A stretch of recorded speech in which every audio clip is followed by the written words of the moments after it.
Hello दोस्तों, मैं मोइनुद्दीन एक बार फिर से एमडीएस क्लासेस में आपका स्वागत करता हूं। अपना जो जो प्रश्न चल रहे थे वो समय चाल दूरी से रिलेटेड चल रहे थे और उसमें भी हम सापेक्ष चाल से रिलेटेड प्रश्न कर रहे थे। उसी कड़ी में हम आगे बढ़ते हैं। क्वेश्चन आपके 25 से स्टार्ट करते हैं। इसमें आपको देखो दिया हुआ है, कोई ट्रेन एक ही दिशा में चलती ट्रैक के, अब यह एक कोई ट्रेन है जो चल रही है और उसी ट्रैक के साथ एक आदमी चल रहा है। रेलवे के ट्रैक के साथ चलते हुए आदमी को 10 सेकंड में, इसी ट्रैक के साथ में चलते हुए आदमी को ये 10 सेकंड में पार कर लेती है। अगर ट्रेन की लंबाई 200 मीटर दे रखी है और आदमी की चाल दे रखी है वो 6 किलोमीटर प्रति घंटा है, तो ट्रेन की चाल ज्ञात करो। अब ये 200 मीटर वो तो हम अपनी डिस्टेंस हो गई। अब यहाँ सापेक्ष चाल एस ले लेंगे, सापेक्ष चाल, और वो 10 सेकेंड में पार कर लेते हैं। यहाँ टी हो जाएगा वो, ये फॉर्मूले में हम वैल्यू रख देंगे। डी तो हो गया आपके 200 और एस हो जाएगा आपके सापेक्ष चाल। सापेक्ष चाल कैसे लेंगे, ट्रेन की चाल को तो हम x किलोमीटर प्रति घंटा मान लेंगे और आदमी की चाल है वो 6 है, तो x में से क्योंकि एक ही दिशा में जा रहे हैं तो सापेक्ष चाल घट जाएगी x माइनस 6, तो ये x माइनस 6 हो जाएगा किलोमीटर प्रति घंटा।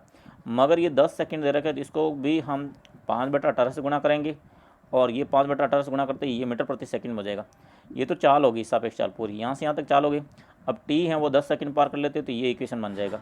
तो ये ट्रेन की लंबाई होगी x माइनस 6 इंटू 5/18 इंटू 10 के बराबर होगी। तो इस प्रकार से अब इसकी कैलकुलेशन करेंगे तो देखिए ये आपकी इक्वेशन बन गई, अभी हमने बनाई थी वो।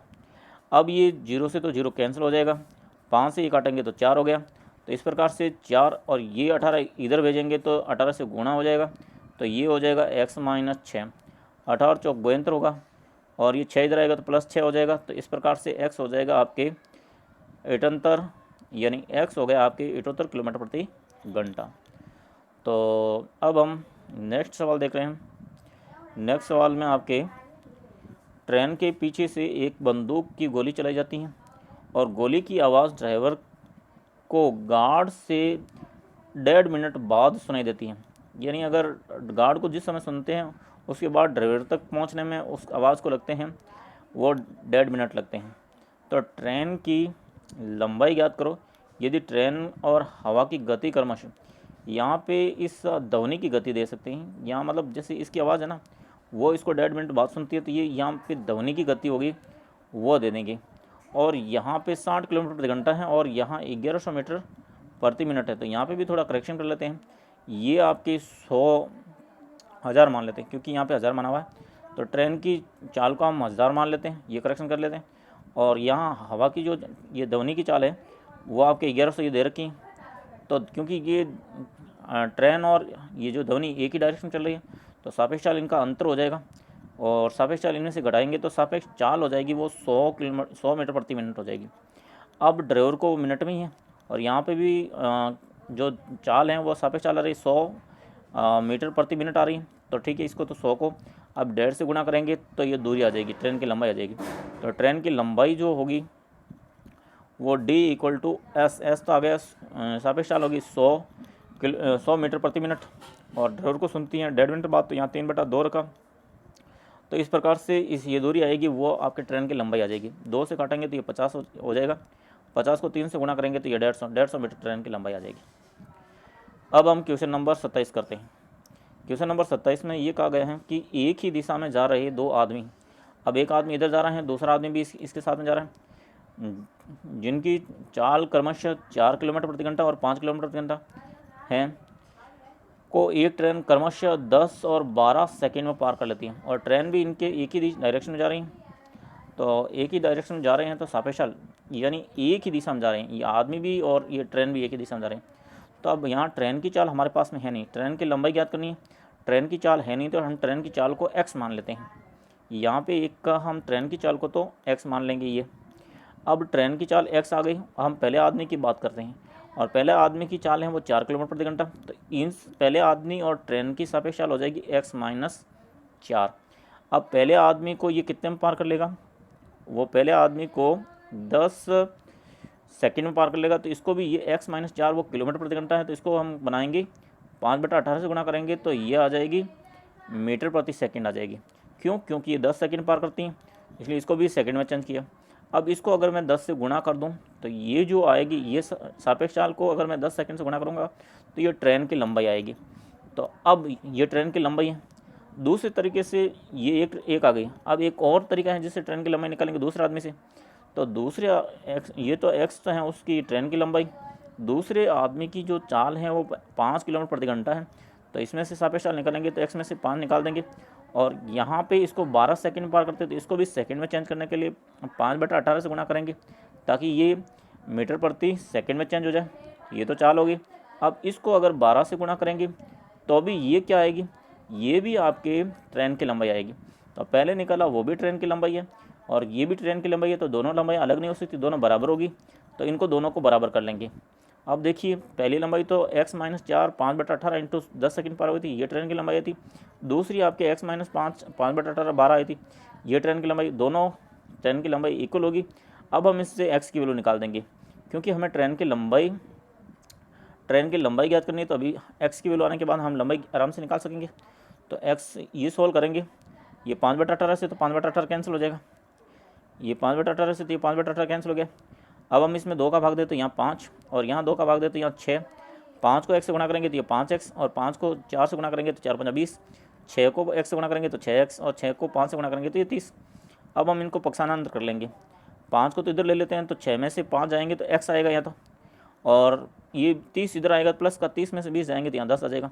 तो x की वैल्यू तो आ गई 10 अब किलोमीटर प्रति घंटा। अब हमें ट्रेन की लंबाई याद करनी, तो या तो आप इससे ट्रेन की लंबाई निकाल दो या इससे ट्रेन की लंबाई निकाल दो, किसी में भी आप 10 x की जगह 10 रख दो तो वो ट्रेन की लंबाई आ जाएगी। तो ट्रेन की लंबाई आ जाएगी, या मैंने रख दिया 10 10 - 4 5/18 इंटू 10, 10 में से 4 निकलेंगे तो आ जाएगा 5, और 5 को अगर मैं 5 से गुणा करूँ तो 25 और बट्टा 18 और इंटू 10 आएगा। और अगर मैं इसको 6 ये काटेंगे कैंसिल करेंगे तो आप देखिए कैसे कैंसिल करेंगे।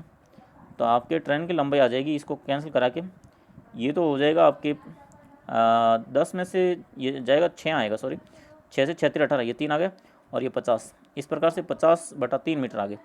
अगर दूसरी ट्रेन से भी निकालते हैं तो भी वही आएगा।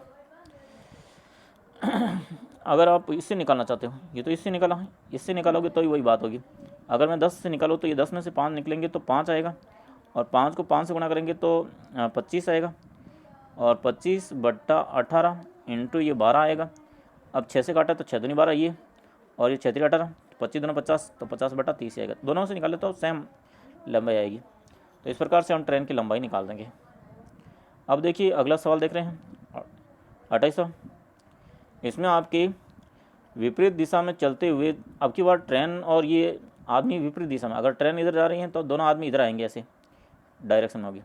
तो उस समय अगर इसकी सापेक्ष चाल होगी वो जुड़ जाएगी, बस इतना सा अंतर है। बाकी वो 27 सवाल और 28 सवाल सेम है, बस अंतर इतना ही है कि विपरीत डायरेक्शन है इनकी। चलते हुए आदमी को 5 मीटर प्रति सेकंड और 10 मीटर प्रति, इनकी चाल, ये आदमी की चाल है 5 मीटर प्रति सेकंड पहले, ये दूसरे आदमी की चाल है 10 मीटर प्रति सेकंड को वो ये 6 सेकंड और 5 सेकंड में पार कर लेती हैं। तो ट्रेन की लंबाई ज्ञात करो। तो हम ट्रेन की जो चाल है वो यहाँ पे मीटर प्रति सेकंड है, तो इसमें भी मीटर प्रति सेकंड मान लेते हैं एक्स। अब यहाँ ट्रेन की चाल को हमने मान लिया एक्स मीटर प्रति सेकंड, और अगर पहले आदमी की जो चाल है वो 5 मीटर प्रति सेकंड है। अब ये दोनों विपरीत दिशा में जा रही है तो इनकी सापेक्ष चाल हो जाएगी, जुड़ जाएगी, x + 5, ये सापेक्ष चाल आ जाएगी x + 5। अब ये भी मीटर प्रति सेकंड है, और मीटर प्रति सेकंड है वो भी आपके क्या है 6 सेकंड में पार कर लेती है। पहले आदमी को कितने में 6 सेकंड में पार कर लेती है। तो ये आपको 5/18 से गुणा करने की जरूरत नहीं, क्योंकि मीटर प्रति सेकंड ऑलरेडी है। तो इसको केवल 6 से गुणा करेंगे तो ये क्या आएगा, आपके ट्रेन की लंबाई आएगी। x + 5 × 6 ये ट्रेन की लंबाई आएगी। अब दूसरे आदमी से कि ये ट्रेन की चाल है और दूसरे आदमी की चाल है वो 10 है, तो सापेक्ष चाल हो जाएगी 10। अब ये सापेक्ष चाल होगी, इसको अगर वो ये आदमी 5 सेकंड पार कर लेता तो 5 से गुणा करेंगे तो ये ट्रेन की लंबाई आएगी। ये भी ट्रेन की लंबाई है और ये भी ट्रेन की लंबाई है, दोनों को इक्वल करके x की वैल्यू निकालेंगे, जिससे ट्रेन की चाल आ जाएगी। तो देखिए ये x + 5 × 6 ये ट्रेन की लंबाई आई थी, x + 10 × 5 ये भी ट्रेन की लंबाई आई थी। अब इनको हम कैलकुलेशन करते हैं तो ये 6x यहाँ आ गया, 6x + 6 × 5 = 30, और यहाँ आ गया 5x और ये आ गया 50। अगर 5x को इधर लाएंगे तो 6 में से 5 आएगा, तो यहाँ तो x और 30 को उधर जाएगा, 50 में से 30 निकलेंगे तो आएगा 20 मीटर प्रति सेकंड। ये तो आ गई आपके ट्रेन की चाल। अब ट्रेन की चाल आ गई, हमें तो ट्रेन की लंबाई निकालनी है, तो अब या तो इसमें वैल्यू रख दो या इसमें वैल्यू रख दो, ट्रेन की लंबाई आ जाएगी। अगर इसमें मैं x की जगह 20 रखता हूँ तो 20 और 5 25, 20 और 5 25, 25 को अगर मैं 6 से गुणा करूँ तो 25 अंक 150 यानी 150 मीटर आ जाएगी। और अगर मैं इसमें रखता हूँ तो अगर मैं 20 रखूँ तो 20 और 10 30, 30 को अगर मैं 5 से गुणा करूँगा तो भी 150 से आएगा। तो इस प्रकार ट्रेन की लंबाई आ जाएगी। दोनों बिल्कुल सेम सवाल थे। अब नेक्स्ट सवाल ये हम आगे बाद में करेंगे, तब कल करेंगे। तब तक के लिए धन्यवाद, बाय।